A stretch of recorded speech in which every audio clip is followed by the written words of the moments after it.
सदियों से अंटार्कटिका ने हमारी कल्पनाओं पर कब्जा कर रखा है। 1800 के दशक के ऐतिहासिक प्रथम खोजकर्ताओं से लेकर आज के साहसी वैज्ञानिकों तक, हम अंटार्कटिका के बर्फीले मैदानों में मौजूद चमत्कारों से मोहित होते रहे हैं।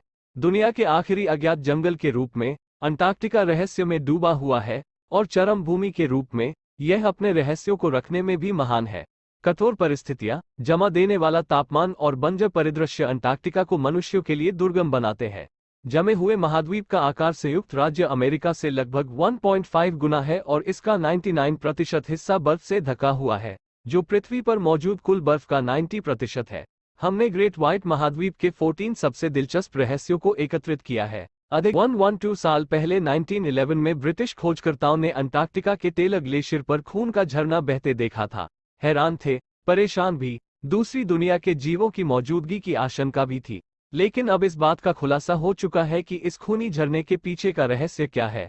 फोटो स्टेडिंगर, ट्विटर। ये खूनी झरना पूर्वी अंटार्कटिका के विक्टोरिया लैंड पर है। खून का ये झरना कई दशकों से बह रहा है। अब जाकर इसके निकलने की वजह पता चली है। ये खून ये बताता है कि इस ग्लेशियर के नीचे जिंदगी पनप रही है। ग्लेशियर का ये खून नमकीन सीवेज है, जो एक बेहद प्राचीन इकोसिस्टम का हिस्सा है। Photo NSF। टेलर ग्लेशियर के नीचे एक अत्यधिक प्राचीन जगह है। ऐसा माना जाता है कि वहां पर जीवन मौजूद है। जिन वैज्ञानिकों ने इस खून के झरने को नजदीक जाकर देखा है, सैंपल लिया है, वो बताते हैं कि यह स्वाद में नमकीन है, जैसे खून होता है। लेकिन यह इलाका किसी नरक से कम नहीं है। यहाँ जाना मतलब जान जोखिम में डालना। खून के इस झरने की खोज सबसे पहले ब्रिटिश खोजकर्ता थॉमस ग्रिफिथ टेलर ने 1911 में की थी। अंटार्कटिका के इस इलाके में यूरोपियन वैज्ञानिक सबसे पहले पहुंचे थे। शुरुआत में थॉमस और उनके साथियों को लगा था कि ये लाल रंग की एल्गी है, लेकिन ऐसा था नहीं। बाद में यह मान्यता रद्द की गई।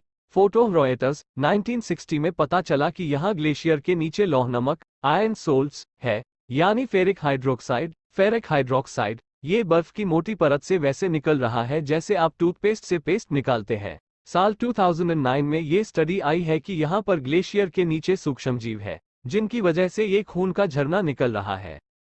ये सूक्ष्मजीव इस ग्लेशियर के नीचे 15 से 40 लाख साल से है। यह एक बहुत बड़े इकोसिस्टम का छोटा हिस्सा है। हम इंसान इसका छोटा हिस्सा ही खोज पाए हैं। यह इतना बड़ा है कि इसके एक छोर से दूसरे छोर तक की खोज करने में कई दशक लग जाएंगे, क्योंकि इस इलाके में आना जाना और रहना बेहद मुश्किल है। इस झरने में लोहे के साथ साथ सिलिकॉन, कैल्शियम, एल्यूमिनियम और सोडियम के कण भी निकल रहे हैं। यह एक दुर्लभ सब ग्लेशियल इकोसिस्टम के बैक्टीरिया का घर है, जिनके बारे में किसी को पता नहीं है। ये ऐसी जगह जिंदा है जहां पर ऑक्सीजन है। बैक्टीरिया बिना फोटोसिंथेसिस के ही जी रहे हैं, नए बैक्टीरिया पैदा कर रहे हैं। इस जगह का तापमान दिन में -7 डिग्री सेल्सियस रहता है, यानी खून का झरना अत्यधिक ठंडा है। ज्यादा नमक होने की वजह से ये बहता रहता है। दिक्कत ये है कि इंसानों के पास ऐसी तकनीक, रोबोट या यंत्र नहीं है जो ग्लेशियर की गहराई में मौजूद किसी जगह की डिटेल जानकारी निकाल सके। जहां से इन बैक्टीरिया और केमिकल्स की धार निकल रही है, उसके अंदर जाकर स्टडी करना मुश्किल है। वैज्ञानिक अभी तक यह नहीं समझ पाए हैं कि खून के झरने को अंदर से कौन प्रेशर दे रहा है, जिसकी वजह से यह ग्लेशियर से बाहर निकल रहा है।